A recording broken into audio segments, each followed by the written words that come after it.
Hey guys, what's up? Welcome back to, well, we're in Diablo 3, and this is a game I haven't played in quite a while. And they've had some pretty significant changes and patches to the game since I've played it last, and I've been kind of just seeing how some of my characters fared. Some of them are okay, some of them not so okay with the builds that I had left off at. Like my monk suffered pretty good, but my demon hunter, my crusader, and my wizard especially are in a pretty good place. And this video basically showcases my wizard. Now I'm playing on Torment 4 because it's just what I'm most comfortable with. I could probably take the build to Torment 6, but it's just not something I've really have done because I just haven't really felt like doing it. Torment 4 is at right about, like, it offers me enough of a challenge that I can kind of run through, but I can kind of screw off a little bit too and not worry too much about it. I definitely could go up to Torment 5 with this particular build, but 6, while doable, is just I just don't feel like putting that much effort into it, to be honest. I like to just kind of mindlessly click around and kill shit and see what drops and things of that nature. I don't have a picture of the list of skills that I'm using, but as we go through this video I'll talk about the skills that I chose, what changes are in each segment of the video, and the gear I'm using. The main pieces of gear that are consistent throughout this video are, for the Firebirds part of the set, the pinions, which are the shoulders, the talons, which are the gloves, the tarsi, which is the boots, the down, which is the pants, and then the other consistent pieces of gear are a unity that I'm using mainly because it increases damage against elites by 15%. It has a critical hit chance increase of 5% and a critical hit damage increase of 50%. So that's a pretty goddamn good ring. I rolled the main stat off to get the critical damage increase. I'm using a Ring of Royal Grandeur, obviously, to get those set bonuses without having to have all the pieces of the set. And then my weapon is a Devastator, and it's not an Ancient Devastator. And then my amulet is an Ouroboros with no main stat, but it gives me critical hit damage increase of 60%, critical hit chance increase of 10%, and I have a Bane of the Powerful in it. And then my bracers are Reaper's Wraps. And my Reaper's Wraps give me a critical hit chance increase of 5%, and my fire skills deal 20% more damage. That also stacks with the 17% more damage from fire skills that the Devastator gives me. And my helm is Ondario's Visage, which also gives me 20% more fire damage.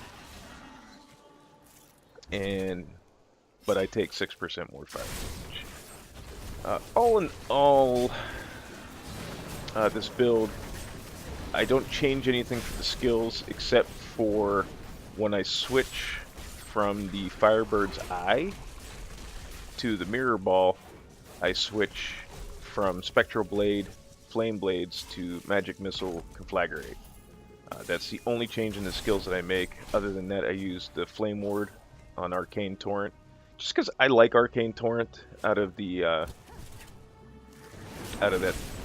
slot in there. I'm not a big fan of Disintegrate or some of the other skills that are there. Use Energy Armor for a little bit more survivability. Prismatic Armor. Teleport Wormhole to get out of sticky situations. Blizzard Apocalypse just for that large area damage. And Mammoth Hydra to just kind of sometimes take some of the focus off of me.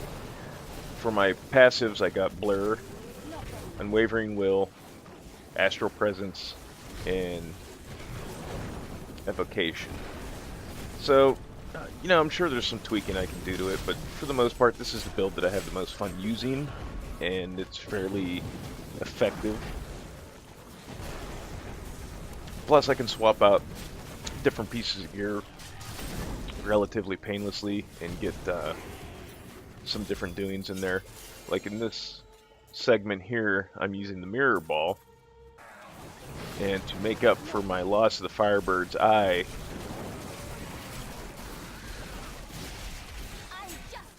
I use the Firebird chest piece, the Firebird's breast. And I use that for the first 3 segments of the video. And then I'll get into what I changed for the last segment. But one thing I like about a game like Diablo 3, or basically any game that's along these lines, is I like to just kind of have fun with it. I'm not necessarily going for, like in Diablo 3, I'm not necessarily like trying to compete for the highest, greater rift, or anything like that. I just like screwing around, messing with different builds, and I'd rather play for fun than efficiency. But a fun build that's efficient also does help. And what kind of drew me to how I had this set up was just the kind of flexibility I have with the gear that I have acquired throughout my course of playing this game. And that's one of the things that's important to me for a game like this that's based on loot, is being able to use the different loot that you get. So I mean, like, you know, I know a lot of people that do the greater rifts are all kind of like pigeonholed into 1 or 2 builds, or maybe 3. But, you know, there's plenty of people out there that have videos describing those builds and showing what they can do, and everybody's seen them. So, I mean, there's no point in doing that same thing. And, like I said, it might not get you to Greater Rift 50 or anything like that, but these builds I use, you can still have fun with the game and play it, you know? So, there's that. But one of the things that I strive for to get when I first started playing Wizard was I wanted a mirror ball. I thought it looked fucking cool, and I liked the basic principle of it, which was the extra missiles in your magic missile. There's a couple. The Firebird set just is more along the lines of what I want to do right now.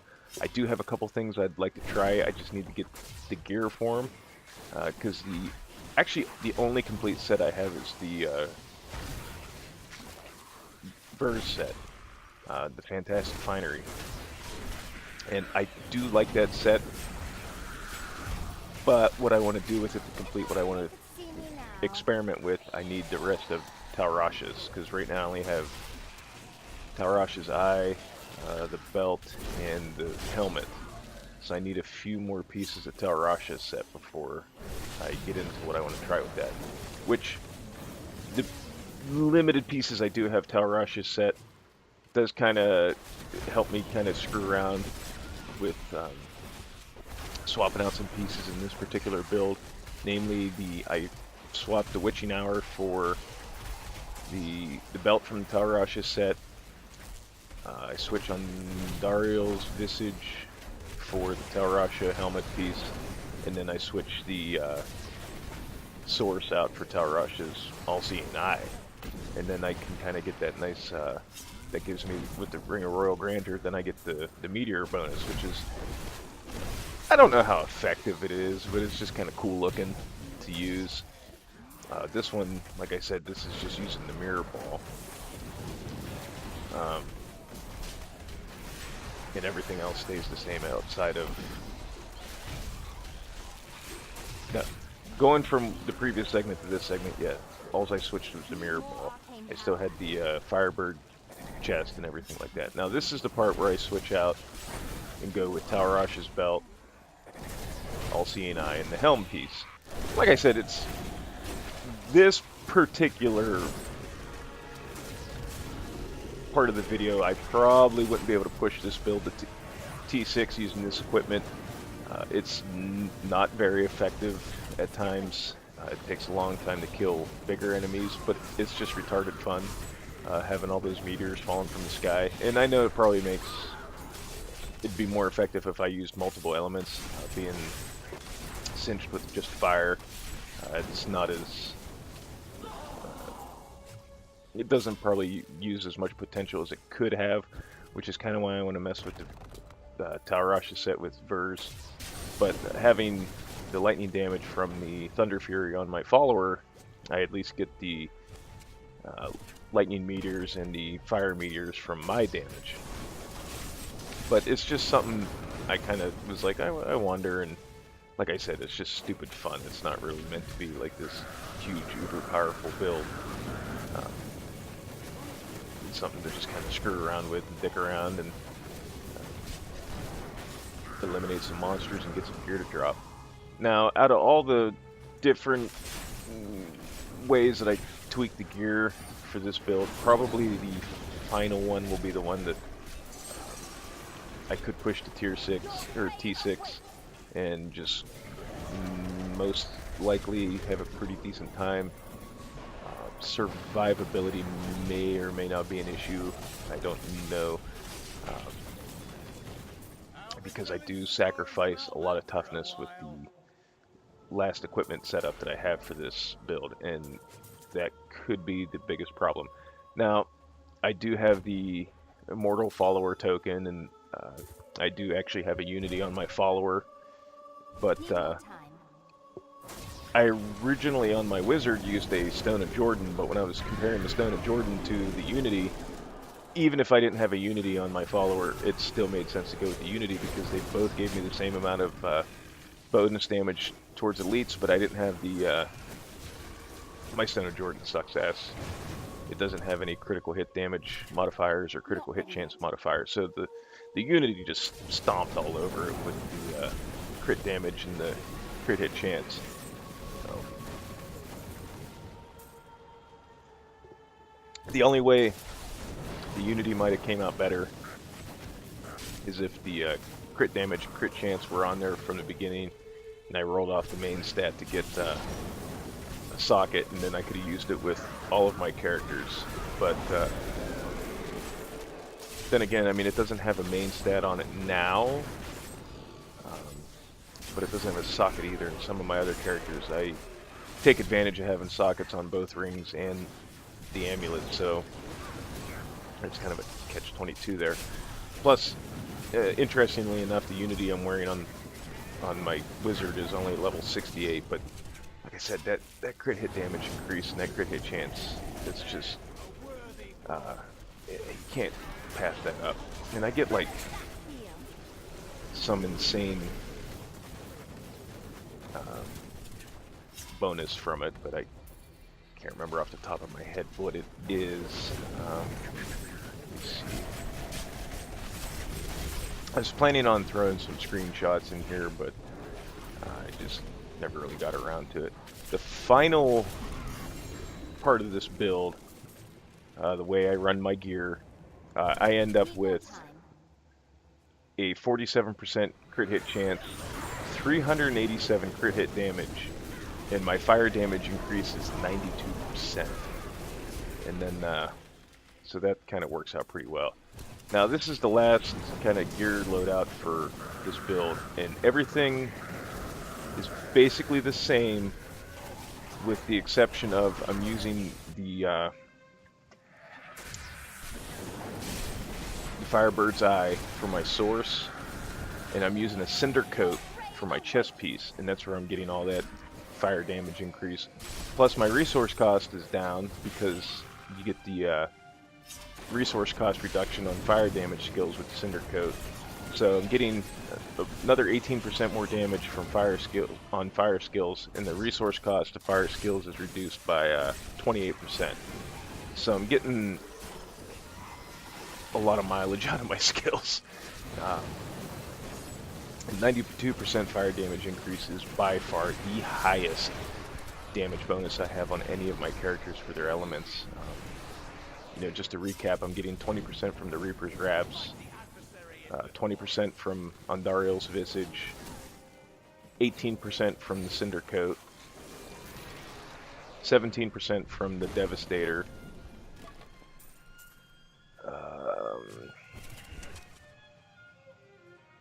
Not ready yet.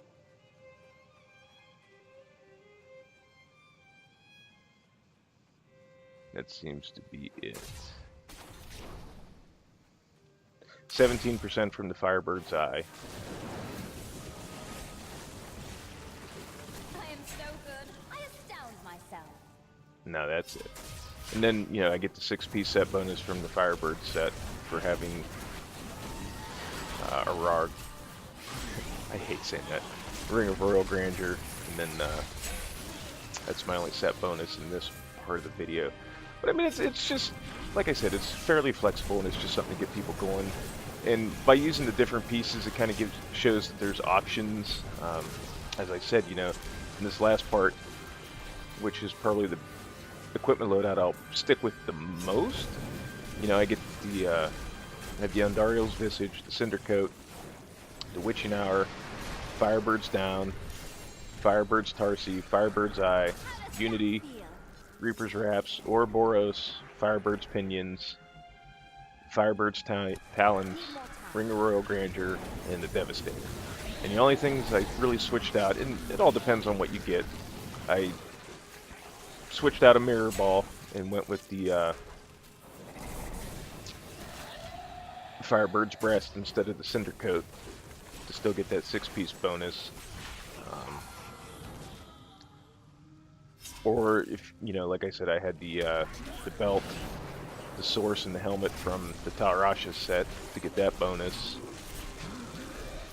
And there's a belt you can craft that I tried, but it wasn't Fleeting Strap. If you don't have a Witching Hour, a Fleeting Strap, or at least the one I crafted had almost comparable stats, and it increased my attack speed. So that kind of, if you can't get a Witching Hour, you could maybe get lucky with a Fleeting Strap if you have the crafting materials. But all in all, like I said, it's just something that it's like I said, you're not going to get to the top of the Greater Rift leaderboards or anything, but if that's not something that you really care about, this kind of switches things up a little bit. And I get decent area damage with the Blizzard.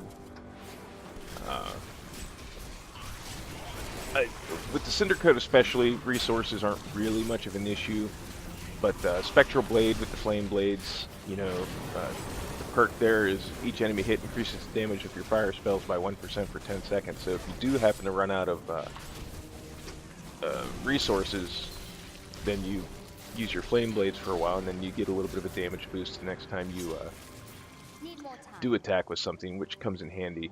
Which is why I stick with that if I'm not using the Mirror Ball. The Mirror Ball, obviously, if you're not using Magic Missile, there's really no point in using the Mirror Ball. And as far as Arcane Torrent goes, as I said, that's just personal preference for me, because I just have fun with it. And that's just something I prefer for my secondaries. Arcane Orb just doesn't have an appealing fire skill for me. Ray of Frost, obviously, doesn't really do much there. And Disintegrate just doesn't, I don't know. I have used Disintegrate in the past, but it just doesn't seem as, I don't feel like I have as much control over it as I do with Arcane Torrent. For my Arcane builds, I do prefer Cascade, and I wish there was a way to make Cascade fire, but alas, there's not. The Prismatic Armor for Energy Armor, again, that's just for increased survivability, and the Teleport Wormhole is just so I can get out of sticky situations, like if I get the enemies that explode upon death and stuff, I can shoot out of there, or jailers, I can get out of there pretty decently. In the Hydra, like I said, that just gets some of the attention off of me at times if there's an overwhelming amount of enemies.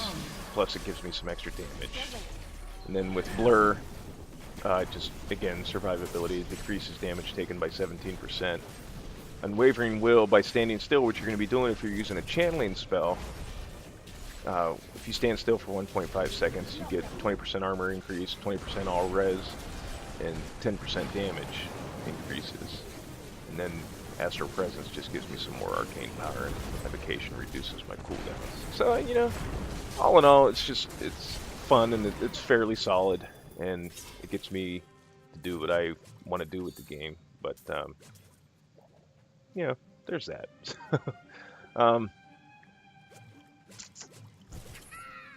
I think that's about it.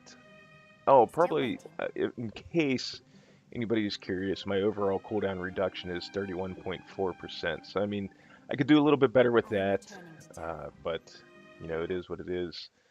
Uh, Again, I'd like to get some of my resistances up, um, but I mean, for all intents and purposes, it works the way it does for me.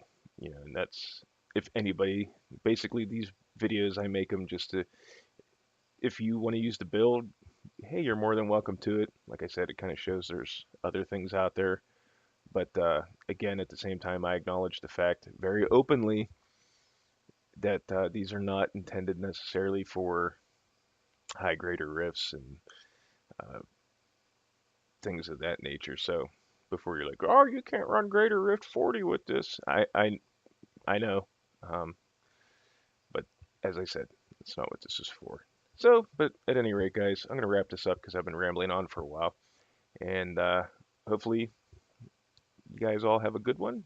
And I want to thank you for watching, and we'll see you in the next video. All right, have a good one.